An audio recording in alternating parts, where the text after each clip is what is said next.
Welcome to our channel once again. Today, we want to talk about Florence Nightingale, a heroine who made nursing profession a respectable job up to today for her selflessness. You'll learn how she cleaned up a deadly war hospital, became known as the Lady with the Lamp, started the first nursing school, and became a symbol of care, courage, and kindness. This story shows how one woman's love and determination saved thousands of lives and shaped the future of modern healthcare. Let's delve into her story. On May 12, 1820, Florence Nightingale was born. Her parents, William and Frances Nightingale, were traveling through the beautiful city of Florence, Italy. That's where their baby girl came into the world, and they named her Florence, after the city of her birth. The Nightingale family was very rich. They owned big homes in both England and Italy. Florence had an older sister named Parthenope, and both girls grew up in comfort. Their home had many servants.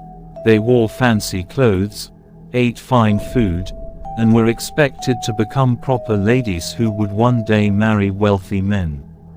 But Florence was different. While her sister loved parties, music, and fancy things, Florence preferred books, quiet time, and helping others. She loved animals. She often nursed sick birds and pets back to health. She would even visit poor villages with her mother and bring food or medicine to those who were sick. Her father, William, believed girls should learn just like boys.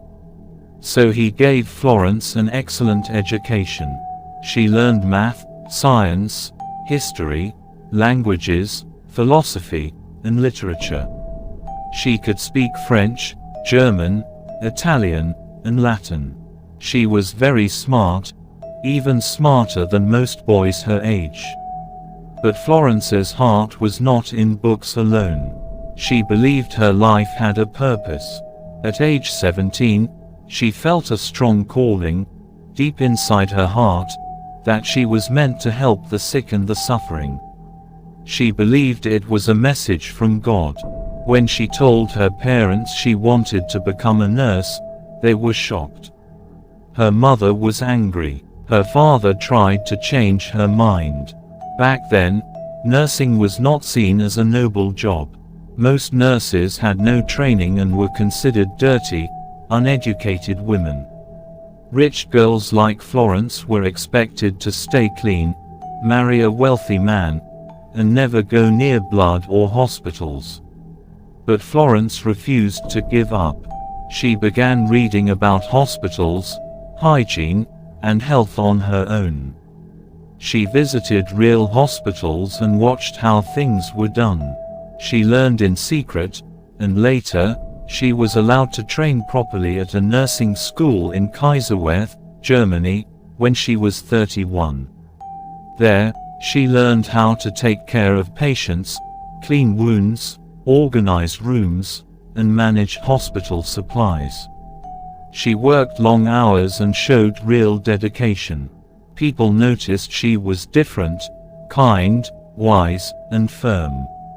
In 1853, she got her first official job as superintendent of a women's hospital in London. She worked hard and improved the hospital's conditions. Her changes helped more women recover. But a bigger challenge was about to come. In 1854, a war started. It was called the Crimean War. Britain, France, and Turkey were fighting against Russia.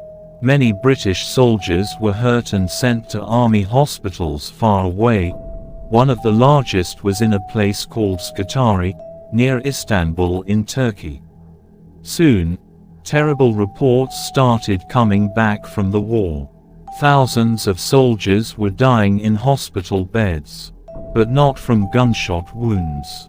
They were dying from infection, dirt, and disease. The hospitals were overcrowded, smelly, full of rats and bugs.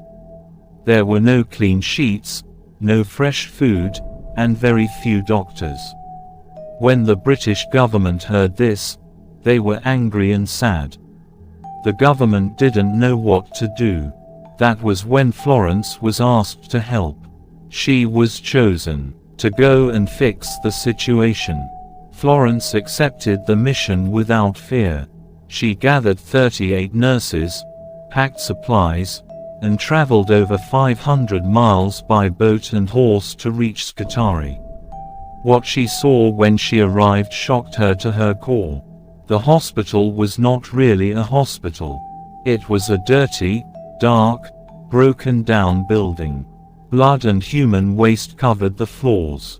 Injured men lay everywhere, some crying, some too weak to speak. There was no clean water, no soap, no proper toilets. Food was moldy. Rats and fleas crawled everywhere. Florence looked around, took a deep breath, and said, "We must begin. These men need us." And she began. She ordered the floors to be scrubbed. She had windows opened for fresh air.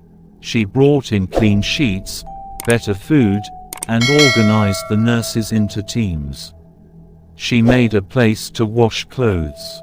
She set up a kitchen to cook soup and porridge. She even created a room where soldiers could write letters to their families or read a book. Some army officers didn't like that a woman was giving orders, but Florence didn't care. She only cared about saving lives. At night, when the soldiers were sleeping, Florence walked through the halls holding a small oil lamp. She stopped by each man's bed, whispered comforting words, and checked on their wounds. Her soft footsteps and gentle voice made the soldiers feel safe. They began calling her the lady with the lamp. Her work brought amazing results. Before she arrived, 42 out of every 100 soldiers died in that hospital. After just a few months of her care, that number dropped to 2 out of 100. Florence had not only cleaned the hospital, she had brought hope and life. When she returned to England in 1856, the entire country honored her. Crowds cheered. Newspapers wrote stories about her. Queen Victoria invited her to the palace to thank her personally. Florence was offered medals, money, and fame. But Florence didn't want awards. She wanted change. She wrote a long report showing the government how to improve hospitals, using numbers, statistics, and charts. She believed hospitals must be clean, well managed, and full of fresh air and light. Her reports helped change hospitals all over Britain and even in other countries. In 1860, she opened the Nightingale School of Nursing at St. Thomas's Hospital in London. It was the first modern nursing school in the world. Young women from all over came to learn from Florence's methods. Her nurses didn't just learn how to clean wounds. They learned how to listen, how to comfort, how to bring light into dark places. Florence taught them that nursing is not just about medicine, it is about love, respect, and care. Florence worked day and night, but her body began to grow weak. After all the years of hard work and disease exposure in war, she became sick with an illness called brucellosis. She spent much of her later life in bed. But even in bed, she wrote books, trained nurses, gave advice to doctors, and helped design better hospitals. She also became one of the first people to use visual diagrams and colored charts to show facts. She believed people could understand problems better when they saw them clearly. Today, she's also called a pioneer in using infographics and data presentation.